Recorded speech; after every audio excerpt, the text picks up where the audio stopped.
هنا القاهرة.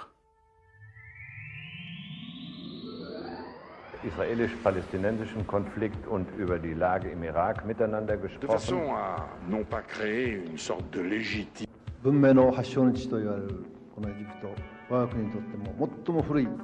We see the potential for broader peace.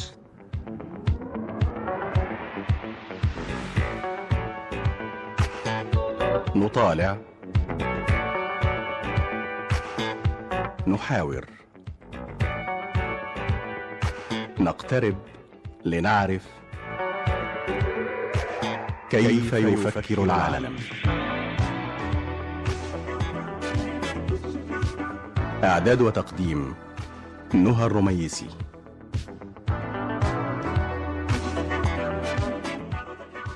مستمعينا الأعزاء، أهلا بكم. في عام 1989 كانت أول مرة يرتفع فيها العلم الفلسطيني على مبنى في الغرب، وكان ذلك المبنى هو دار البلدية في مدينة غلاسغو البريطانية. وحدث ذلك عندما أيد النائب جورج جالواى قرار المجلس البلدي برفع العلم الفلسطيني على دار البلدية. والنائب في مجلس العموم البريطاني السيد جورج جالواى هو نائب مخضرم معروف عنه دفاعه عن القضايا العربية ومناصرته للقضية الفلسطينية. في عام 2010 اشترك في مشروع قافلة شريان الحياة لرفع الحصار عن شعب فلسطين مع نواب من تركيا، ورغم الإعاقات من الحكومة المصرية آنذاك في حكم مبارك المخلوع لمنع دخول القافلة عبر معبر رفح، فقد صرح جالواى آنذاك بأنه مصر على المضي قدما مع القافلة، مما أغضب حكومة المخلوع، فاعتبرت جالواى شخصا غير مرغوب فيه في مصر. وجورج جالواى سياسي بريطاني محنك معروف بآرائه المناهضة للحرب ومناصرته للحريات في جميع أنحاء العالم. وفي هذه الحلقة مستمعينا يسرنا ولأول مرة في الإعلام المصري أن نستضيف السيد جورج جالواى النائب في مجلس العموم البريطاني. السلام عليكم، جورج جالواى هنا. السيد جورج جالواى، نشكرك على وقتك معنا، وقد تابعنا سكرتيرك لشؤون الصحافة عدة شهور لنحصل على هذا اللقاء، ولكن كما نقول هنا في مصر لعله خير، لأننا نحتاج لآرائك الآن أكثر من أي وقت مضى، وكنت أود أن أهنئك في حينها على نجاحك الساحق في انتخابات البرلمان وعلى زواجك أيضا، ولكن أظن يمكنني أن أقدم التهنئة الآن، فتقبل تهانينا. Thank you. I appreciate that. Thanks. ولكن قبل أن نبدأ اللقاء أعتقد أننا مدينون لك باعتذار أيضا عن الطريقة غير اللائقة التي استقبلت بها في مصر عند قدومك إليها في النظام الساقط السابق لتقديم المساعدة لإخواننا في غزة. وأظن أن معظم الشعب المصري يقدرون مواقفك ودعمك لحقوق الإنسان وللحريات على مستوى العالم. لا شكر على واجب. It's my duty to do what I do, and I try to do it to the best of my ability.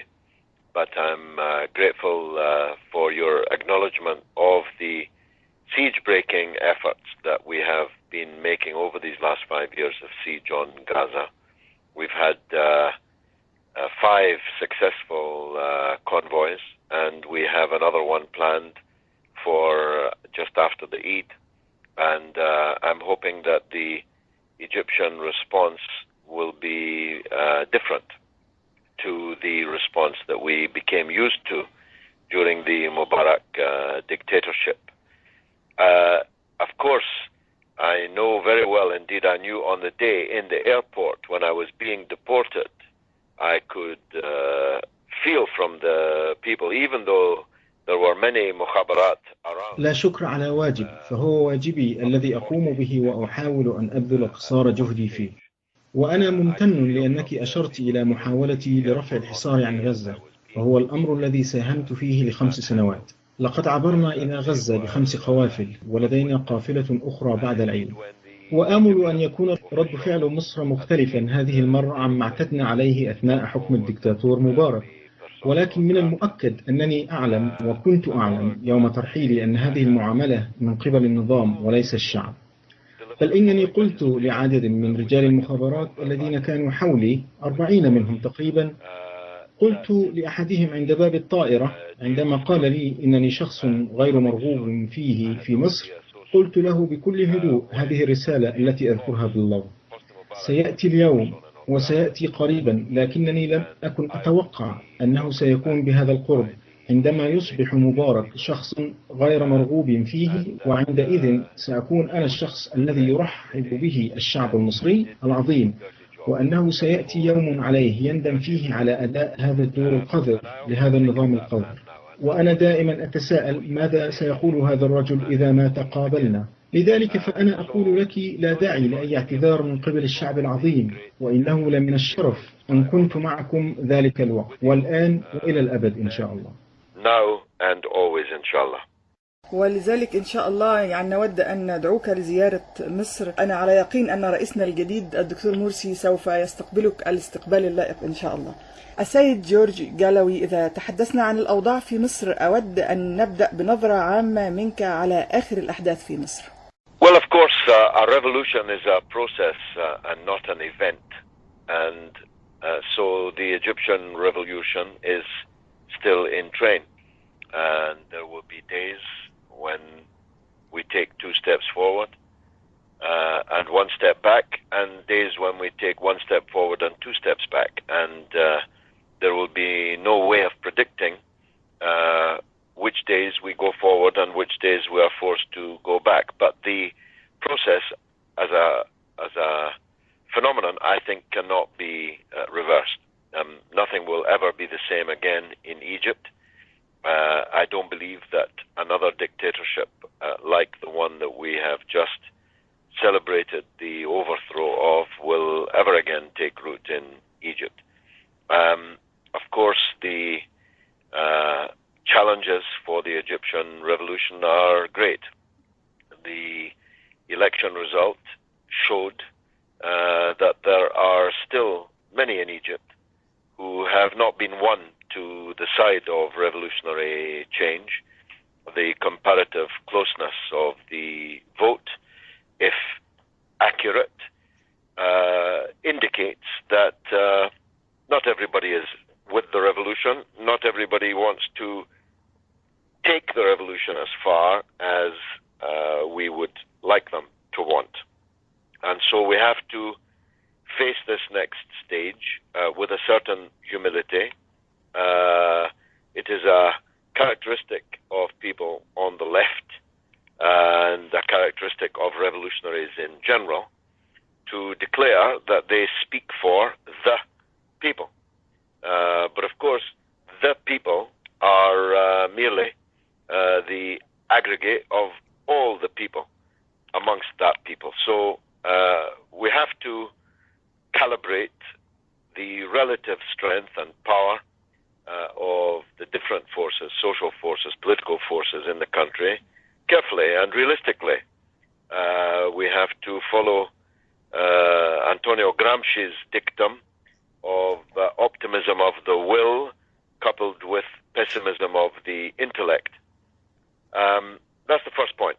The second point is that within the revolutionary... الثورات هي مرحلة أو عملية وليست حدثا. إن الثورة المصرية ما زالت تتفاعل، وقد تأتي أيام نتقدم خطوتين للأمام وخطوة للخلف، وأيام نأخذ فيها خطوتين للخلف وواحدة للأمام، ولا توجد طريقة لتوقع ما هي الأيام التي نحقق فيها خطوات للأمام أو للخلف. ولكن ما يمكنني قوله عن هذه الظاهرة أنه لا يمكن إعادتها للوراء أبدا، فلن تعود الأمور إلى ما كانت عليه في الماضي. لا أعتقد أنه سيأتي ديكتاتور كالذي نحتفل بعزله أو أن يحدث ذلك ثانية أبدا في مصر. بالتأكيد التحديات أمام الثورة المصرية هائلة. إن نتيجة الانتخابات أظهرت أن في مصر عددا غير قليل لا يريدون ثورة وتغيير. إن النسب القريبة من بعضها في نتيجة الانتخابات الرئاسية إذا صدقناها تشير إلى أنه ليس كل فرد في مصر مع الثورة، وليس كل فرد في مصر يريد أن يصل بالثورة إلى حدودها القصوى. من أجل ذلك يجب علينا في المرحلة القادمة أن نتواضع في متطلباتنا. من الطبيعي أن يتحدث الثوار باسم الشعب، ولكن علينا ألا نغفل قوة الدعم التي يحصل عليها الثوار من باقي التيارات السياسية الأخرى. ففي المجتمع هناك تيارات سياسية أخرى، وعلينا أن نستخدم عزيمتنا للتفاؤل ونستخدم عقولنا في فهم الواقع. وهذه هي النقطة الأولى. أما النقطة الثانية، فمن الواضح أن بين صفوف الثوريين والقوى الشعبية الداعمة لهم تلاؤم وثيق في المنهج الإسلامي، وهو ما يخطئ فيه الثوار اليساريون حين يظنون أن الشكل الوحيد للثورة هو منهج الثورية الروسية. ولكن لا بد وأن يعرفوا أن الثورة ممكن أن تكون إسلامية المعالم، وهذا ما حدث في مصر. وعلى الرغم من ذلك يجب القول بأن هناك عددا من المصريين كما تشير الأصوات التي حصل عليها حمدين صباحي يدعمون القومية العربية ولهم أجندة تقدمية يسارية عمالية. ولذلك علينا معايرة التيارات السياسية بدقة ودون خداع. النقطة الثالثة، إن الجيش المصري لا يمكن الوقوف أمامه وجها لوجه، ولا يوجد في التاريخ ثورة فعلت ذلك. ولكن هناك نجاحات تحققت من خلال برنامج تقدمي محنك، وأعتقد أن أفضل مثال لذلك هو المثال التركي، حيث أصبح احتمال قيام انقلاب عسكري ضد النظام التركي مستبعدا تماما، وقد تم الوصول إلى ذلك الوضع عبر السنوات التسع الماضية، حيث كان قيام انقلاب عسكري أمر ممكنا، ولكن التدرج في الوصول إلى الوضع الحالي أدى إلى تقليم أظافر الجيش، وقد حقق ذلك رئيس الوزراء أردوغان بذكاء ودقة، ويجب اتباع هذا المثال في مصر. وأقول لهؤلاء الذين لا صبر لهم على الثورة والذين يطالبون بكسر سيطرة الجيش، أقول لهم إن هذا حمق، ولن يتحقق هذا إلا بإسالة الدماء وربما بحرب أهلية، ولا نريد أن يحدث ذلك أبدا في مصر. وعندنا مقولة في اللغة الإنجليزية تقول بشويش بشويش تمسك القرد، أي إذا أردنا أن نمسك قردا فعلينا أن نقترب منه بهدوء خطوة خطوة.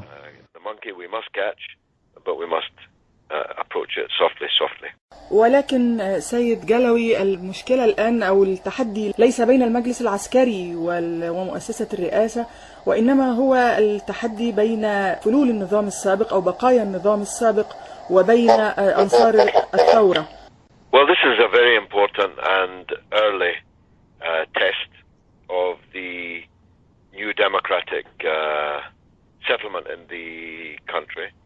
It's clearly absurd that an elected parliament can be dismissed by a judiciary, all of whom were appointed by the dictatorship which the democratic forces in the country have overthrown. هذا تحدي مهم جدا وعاجل للوضع الديمقراطي الذي ارتضي به في مصر.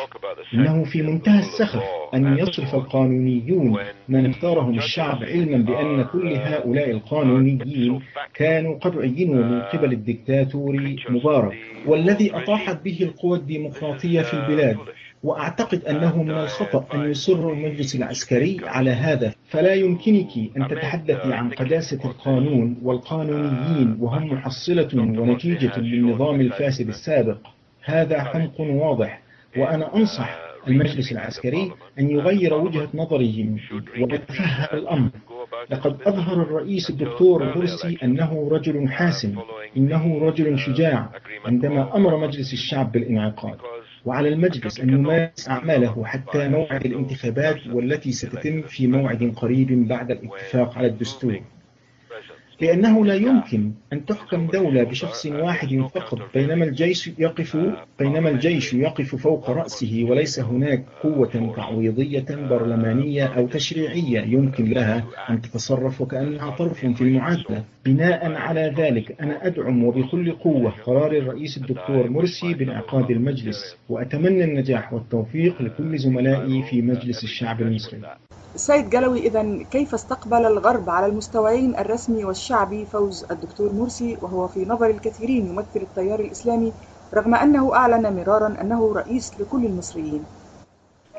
Well, you see the official response. The official response is cool, but businesslike, and the obvious hope of the imperial